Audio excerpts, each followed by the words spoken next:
Hi, I'm Jada. I'm a student partner here at STLI, and I'm here with Jordan Walk from the chemistry department. Hi, yeah, I'm Jordan Walk. I'm a senior lecturer in the chemistry department, or an organic chemist by specialty. So I'm often teaching lots of introductory courses, so well known across campus. Cool, cool. So here at STLI, I'm trying to work a lot on STEM and bringing storytelling into STEM. So we have our story school where we go into classrooms and we teach students how to use different modes of storytelling through different mediums like podcasts, videos, story essays, video essays, that kind of thing. And I'm trying to work on here as a student partner, I'm trying to work on trying to bring more storytelling into the STEM field since it is such a structured field. Not much creativity can break its way through, so I'm here with Walk trying to figure out different ways that we can bring some more creativity into STEM. So, I guess our first conversation topic could be if you could tell me a little bit more about yourself, how you got into chemistry, how you got here at William and Mary, and why you're interested in teaching introductory courses, first off. Yeah, so I guess a brief introduction of myself is I was actually a William and Mary student. Yeah, not everyone knows that. I tell all my students, but not everyone knows. So I got my BS in 2008 and actually got a master's from William and Mary as well in 2000. Both in chemistry? Both in chemistry, yep. And so then I went to the University of Michigan where I got my PhD in organic chemistry. And it was just my last semester at Michigan where I had a chance to teach a class. I didn't really know what I wanted to do up to that point, but I had a chance to teach a class, and it was just so much fun. And I realized, like, oh, this is it. Like, I have to figure out a way to make this my life. And so I applied to a lot of jobs. I didn't really know what my competitiveness would be, but then there was a job at William & Mary that opened up, and it's all worked out really well since then. So I've been teaching here since fall 2015. That's so cool. Yeah. Wow. So you just said that your last year at Michigan, you thought teaching was a blast. Mm-hmm. Which parts of that were you like super excited about? Was it the grading or was Well, it the it tons was- of students? It wasn't the grading. It definitely wasn't the grading. My least favorite part of teaching still is just exams and grading and having to, sometimes deliver what is not always the most positive news to students, right? So that's not always that much fun, but it took me all of one class at Michigan to realize how much fun it was, because I just remember, I remember walking out, and, I'd been nervous going in, but then teaching, it was just all a blur, and I walked out, and I mean, it was just obviously something emotionally inside had clicked. I just had so much fun, and I've always liked public speaking and being in front of a crowd, and so to be able to essentially do that with my expertise was just obvious to me afterwards that was something I needed to do. Great. So, yeah. You say that it was a sort of high. I mean, Yeah. could you tell me a little bit what your typical class lecture is like? I mean, if you don't remember, that's fine. Oh. If you were in a haze the whole time. So do you mean back in Michigan? Well, you could start off talking about like what your journey was like how you started off teaching and maybe how you've progressed, how you've changed things throughout your career. Yeah, I mean, I've changed it, slowly over time, but I would say that philosophically, my teaching hasn't changed all that much. And I remember, a lot of people that do the sort of thing that I did when I was finishing up grad school will largely borrow notes from, their faculty members or other faculty members, and I really just created everything from scratch. And that was a big part, I think, of what drew me into teaching, was that creative outlet to essentially, for me to decide what is the best way to actually describe some of this content, right? I didn't want to just take someone else's notes. I wanted to create it. And ever since then, that's always been a very big creative outlet for me. Even this fall, I basically revamped my notes from scratch, which is a big endeavor, right? It's 200 plus pages of notes.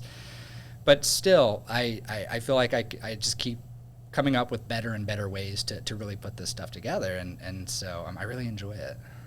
That's so nice. So you say that you love to bring that creativity into your classroom. How exactly do you do that? Like, are you using PowerPoints? Are you using videos? Yeah. So this is nobody should take offense if they use PowerPoint, but I really don't like PowerPoint in my teaching, at least. And so I think my biggest problem with PowerPoint is how static it can be. I think it's very easy, at least it's always been very easy for me, with PowerPoints to sort of fall back and just kind of be reading from a screen. And I think this is most powerful in organic chemistry, which is such a drawn subject, right? It's such a combination of science and art. And part of knowing organic chemistry is being able to draw things. And it's hard to learn how to draw things if you're not actually seeing someone draw those things, right? So the way that I teach is I essentially use OneNote, which is just essentially a notebook, right, on our tablets.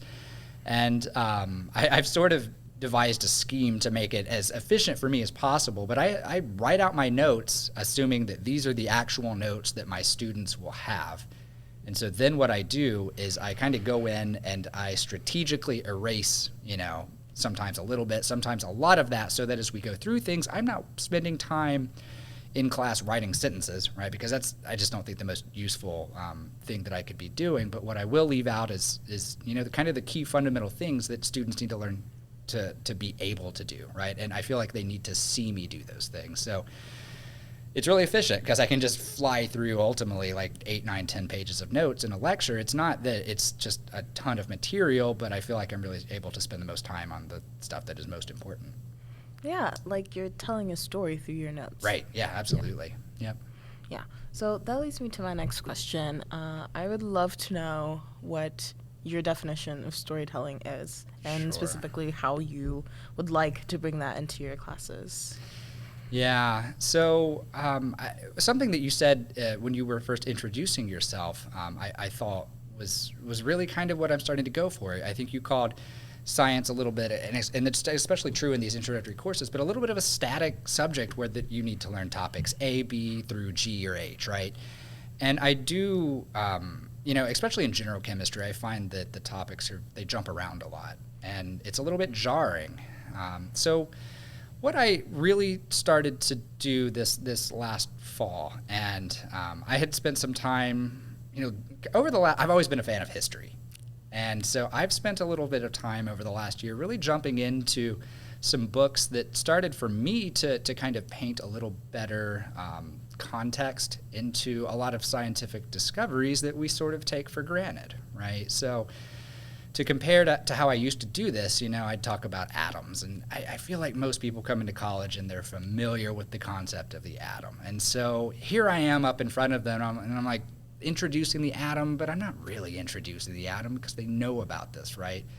And so what I've really tried to do is and again, it was largely this fall that this started, was start really beginning to provide some context, help the students kind of get into the frame of mind of a 17th or 18th, 19th century scientist, where there was a lot that we didn't know, right? Some of our best minds were on these things, and still it was hard to find evidence for so many things that we take for granted. And so I think that was really kind of the core inspiration for me, which was, there are many things we take for granted, and it's hard to transport ourselves back into the frame of reference that the scientists had when they were making these discoveries. And I thought it would be a lot more interesting if we really tried to approach it from that sort of historical context.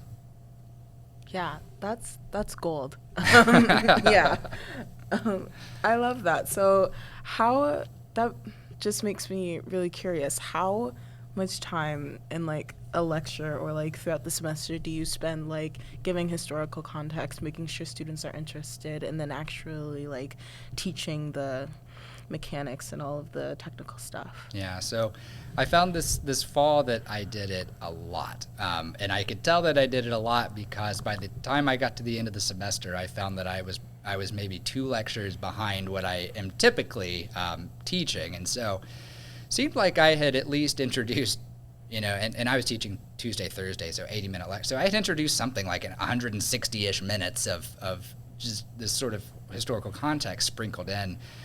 Sometimes I would spend a little more time on that sort of thing. Sometimes it would just be little tangents that I might go on for 10 or 15 seconds.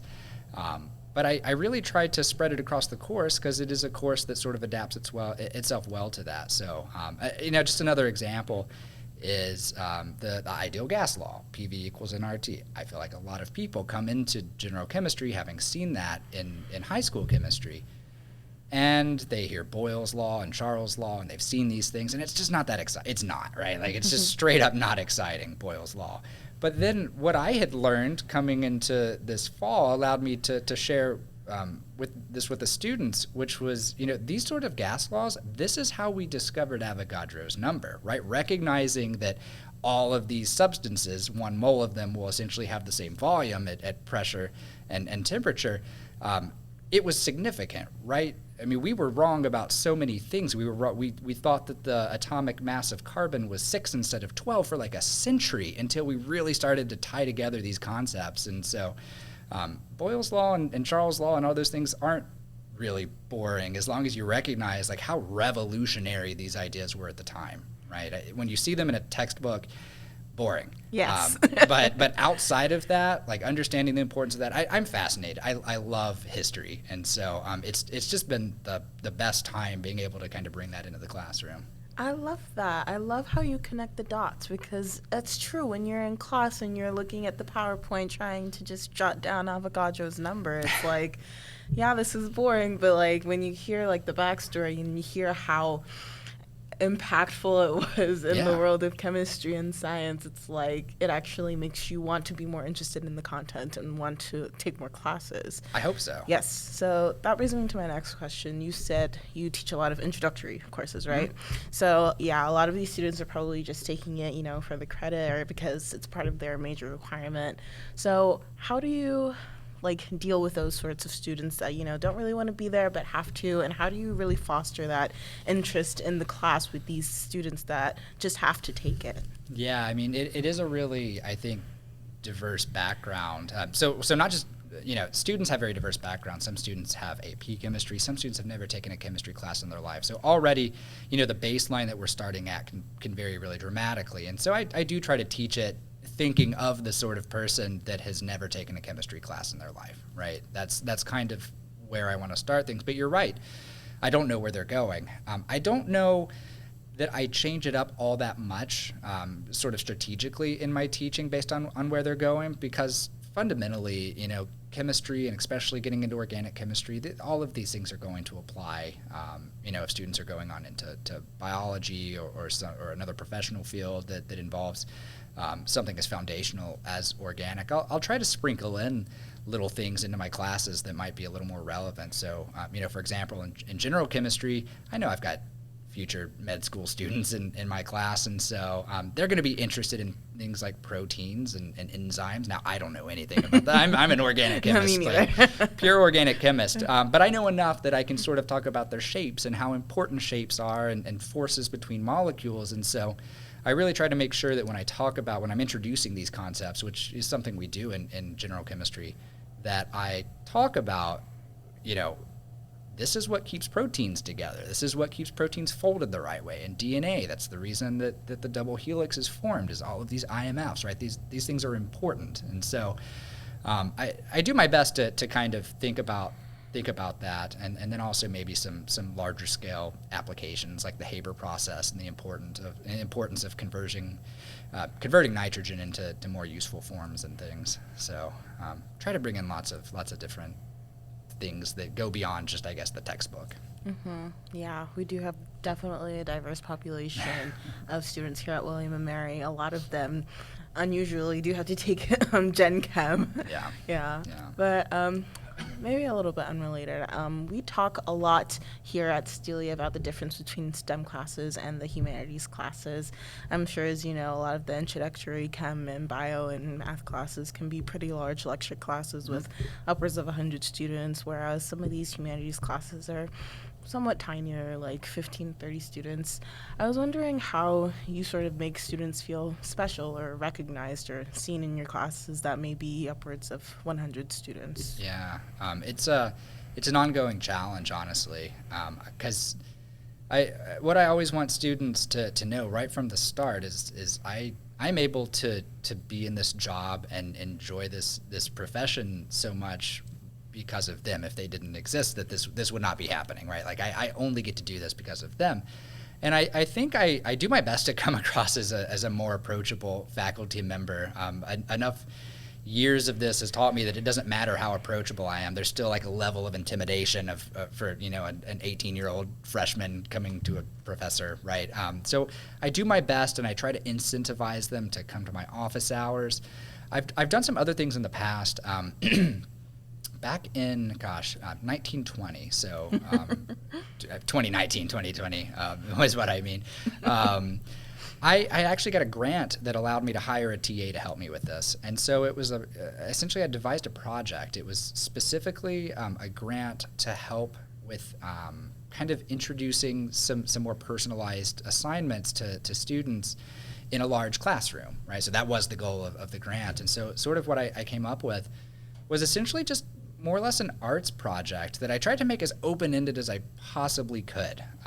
And it was great. It was honestly just so phenomenal. I needed a TA to help me specifically with this because it's just so many people. And trying to deal with this sort of project is hard when you're also having the rest of the course, have to take care of the rest of the course and sort of steward that aspect. I was so thrilled with how that turned out, honestly.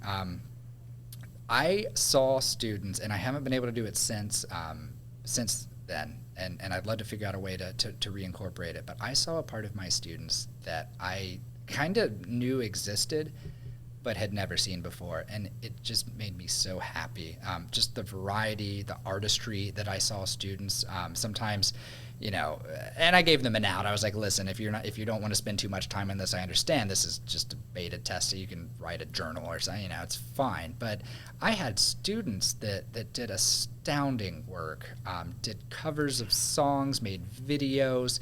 Someone used actual artistry with burning wood in certain ways to talk about the combustion of what. No, it was so incredible. I kept some of my favorites in my office. They're just so good, and I don't know what to do with them. I just can't get rid of them because I feel like there's just such real talent there. But man, the opportunity, that's one way that I think I'm really jealous of my humanities colleagues here on campus is they get to see more creativity from their students.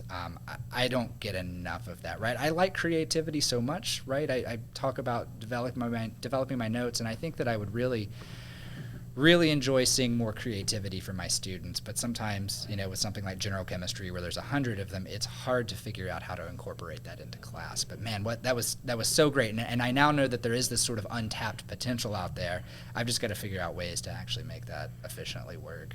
Yes, I love that for you, and I love that for your students. That sounds so groundbreaking and just so meaningful to be able to just sit and look at all of these amazing projects that all of your students have created and see how talented they are without having to look at all the numbers and just grade it on a piece of paper. Yeah, that's incredible. I was legitimately moved by some of the things. It was really impressive. So. That's great. A little bit more about assignments and projects. Major STEM classes are notoriously some of the most heavy-weighted, so much material, so many assignments on campus, in general and college, everywhere pretty much. I was wondering how or if you tend to be flexible with your assignments with students and how you sort of deal with that load of grading, since it can be upwards of 100 students, and how you sort of distribute assignments, how flexible you are with that, and how those particularly facet into those finals exams, since I know we talked about that a little bit before and how stressful that can be, not only for the student, but I imagine also for the professor. Yeah, so one thing that I take advantage of for introductory courses, and I think a lot of the STEM fields will do this the same on campus, but there's now a lot of really good online homework that's available to assign to students. And I'm thinking back to when I was a student. I remember being handed paper problem sets from my faculty members in classes of 100 plus, and I just cannot imagine how they actually dealt with having these turned in maybe once a week or once every 2 weeks, and have to go through there and actually grade them or something. I find that the online homework that I assign, it does a really nice job with just kind of giving students feedback. And I know this because the first one that I used when I first got here, I just get a ton of emails from students asking about homework assignments and things. And what I've learned now is the one that I'm using. I don't get very many emails, and I think it's because it just does a kind of a nice job of helping people along if they stumble on any of the problems. So that's honestly, it ends up not being that much of a part of my job. I would say that the most time I spend is making sure that those are all really customized to sort of the way that I teach the material. So I'll go in and over the course of a semester, we're talking, 300 problems or so over 10 sets. And so those are, you have to be really careful because I don't want students spending time on things that we maybe didn't talk about. So yeah, not really all that bad as far as the homework goes. And I don't get too many complaints. That's nice, yeah. Yeah. Just out of my curiosity, this does not have to be in this, but I use sapling. Do you use sapling? I used what was sapling and is now Achieve. They rebranded it. Yeah, I don't know why they rebranded it. I don't know how they made it better, but they've completely rebranded it, and I don't know. It sounds better is what it is. Sure, yeah, but and yep, that's it. Lashley uses active chemistry, which is pretty good. Yeah, she, I know she switched into, I believe, trying something new this fall, and I think she has liked it. I haven't had a chance to look at it at all. So it's pretty good. I mean, it's basically the same thing as Achieve. Yeah. But, like, you can, like, do more things. Like, there are attendance questions. Like, you could do practice sets. And, like, it's a cute little format. But, yeah. Sure. Online homework, yeah. I'm definitely in favor of. I'm not a paper and pen person. Yeah. I don't know. Like, I hate to feel like I'm one level away from my students, right? There's, like, a degree of separation that is introduced when you use online homework, but at the end of the day, when you've got this many students in a class, I think you kind of have to pick and choose your battles, and that's one where I'm happy to kind of offload that onto the online homework, and that way I can focus on other things. Yes. I think we only have about 30 minutes, if I'm remembering correctly, so I do want to ask one more question. Sure. For all those chem majors out there, what advice do you have for students trying to major in STEM or specifically chemistry? That's a good question. So, there's a few different things I could talk about. One thing I remember, what just jumps into my mind is I'll have advisees that want to major in STEM, and then we kind of work on their schedule together. And I've had a couple of them say things like, "Wow, that's a lot of science." And I'll be like, "Well, you are majoring in science, right? So you're going to have a lot of science, and you're going to have a lot of lab and things, right?" That's honestly, it's such a broad question because STEM is big, right? Yes. And so there are a lot of fields, and even within chemistry, STEM is very big. Yes.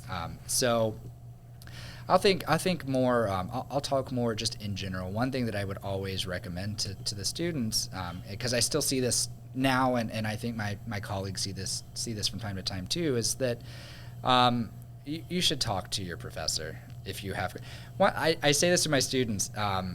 If you're struggling with a concept, there are a lot of different places you can go to sort of work on that concept, right, and get better at it.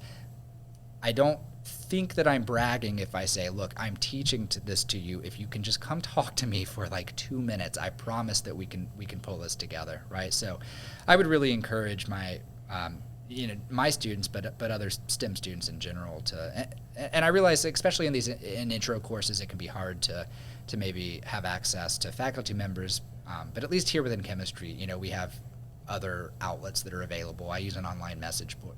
Have you used Piazza? Yeah, I've used that online. I love that because I get asked questions and I don't answer it certain ways to one student, and so right, like everyone has all the information here. Everyone knows all the questions and all the answers, and so I really like that, and I really started leaning heavily on that during the pandemic, and I've actually been kind of happy. Students use that a little less now, and I'm kind of like, I kind of think, oh, they must be like getting this elsewhere and it's in person, right? And that's nice that they don't have to lean on that. So,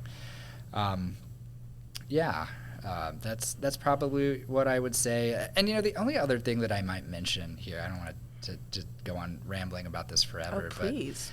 But I have advisees that will come to me, or maybe just students in my class, and they're just so frazzled because they'll say, my life is being turned upside down because I was going to go be a doctor, but it turns out there's this other thing that I really, really like, and I'm thinking about maybe majoring in this other thing.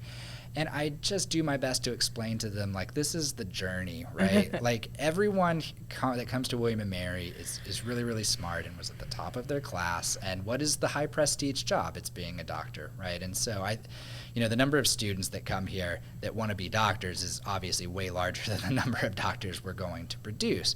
But that's not necessarily because they're not able to maybe continue down that pathway. It's just there are many other things that they haven't been exposed to. William & Mary has a lot to offer. Yeah, and so in the first thinking. Yeah, in the first 2 years, I really like to just help students keep in mind that it's okay if it turns out your life starts veering off in another direction, because I didn't know that I was going to teach until I was 30 years old, right? That's way older than 20 years old. And so just keep a very open mind about everything. The reality is, and as you get older, you'll always look back at your younger self, I think, and say, gosh, why did I make these decisions? Why didn't I do something else? 20-year-old you will look back at 18-year-old you and realize, okay, you didn't have as much information. You've got more information now, and so now you can make decisions accordingly. So, yes, definitely. Yeah. That whole career-changing thing, it's definitely been a hot topic. Yeah. No, I know. It makes you want to pull your hair out. I understand. There's just a natural anxiety that comes from not knowing, right? But you just keep doing productive things, and you're everything is experience. Yeah, everything. Yeah. Just keep productive, and you're gonna be well positioned to, once you finally really figure out what you want to do, you'll do it, right? Exactly. So, yeah. Thanks so much for talking with me, Dr. Wog. It was such a great conversation. I loved everything you had to say. Absolutely everything with the art project. That sounds so cool. You should do that every single class. You should tell all of your colleagues about it. Sounds so amazing. I definitely had a lot of fun. Definitely loving the chemistry major. And I love how William & Mary has professors like you, and I'm just so glad I got to talk to you today. Yeah, thank you so much for having me. I'm really excited to hear more about your project as you continue to work on this. I told several people how excited I was just to actually come and just really to talk, because I don't feel like I have everything to talk about, but I also want to learn and continue to grow this thing. So, yes. Yeah, thank you. Of course.